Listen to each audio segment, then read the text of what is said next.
Hello and welcome. This is Darth Blint, and in today's video, I'm going to be convincing you that Rey lost.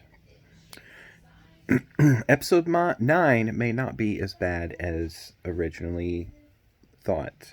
Yes, granted, it was very choppy. It felt like it was multiple movies squished together into a final flick when they should have probably done a ninth and a 10th. But as we get into it here, let's talk. Palpatine, as we know from the films, it is 100% true that he was all the voices that Kylo heard. So, was the voice of Darth Vader. He was the voice of so on and so forth. And in the comics, we know that Kylo was hearing him back when he was just Ben as a Padawan to Luke Skywalker. And it was really cool because in those comics, we got to see Luke at his best whenever he's like fully Jedi'd out and trained out and 100%. If you haven't read those, I would definitely suggest doing that. Also, if you haven't watched all of the Clone Wars, you need to do that before Mandalorian Season 2 comes out. Anyways, back onto the topic here.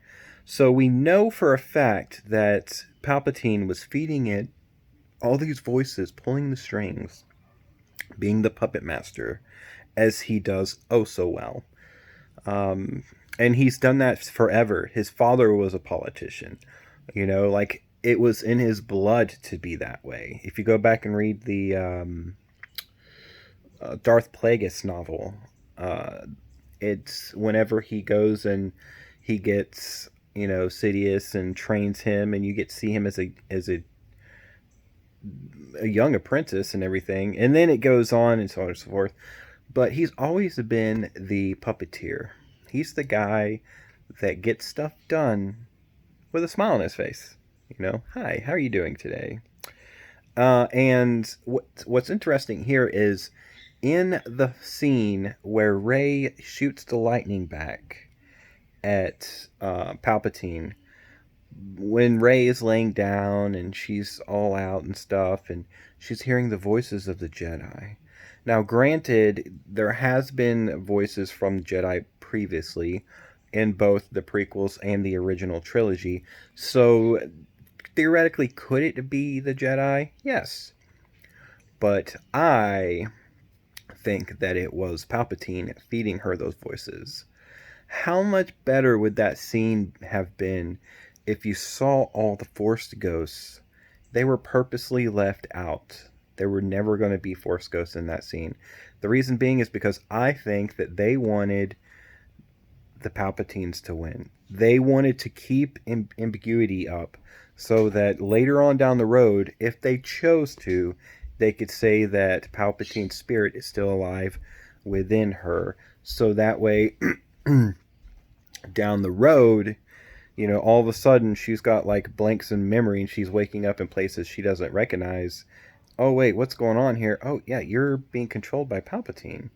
He's inside of you. You have all the Sith and Jedi in you.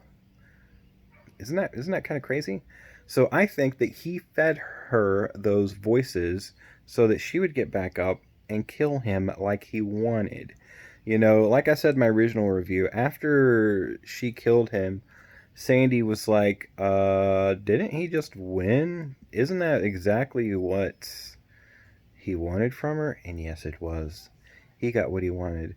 So I think he's doing what he does best, sitting back and waiting, being patient, and having his wits about him.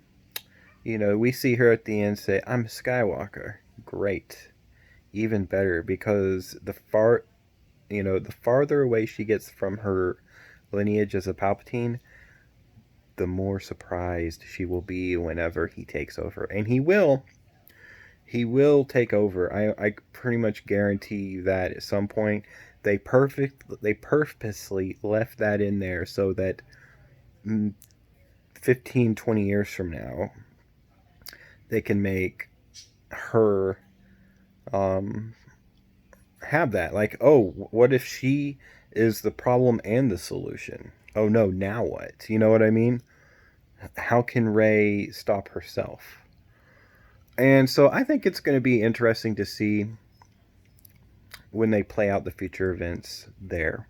So this has been Darth Blint. If you are watching this video, don't forget to like and subscribe if you enjoy Star Wars content, lightsaber content, all things, nerdy. Uh, and also, my Discord is linked down below. So if you want to join my Discord, you're more than welcome to. Alright, this has been Darth Blint, and may your chains be broken.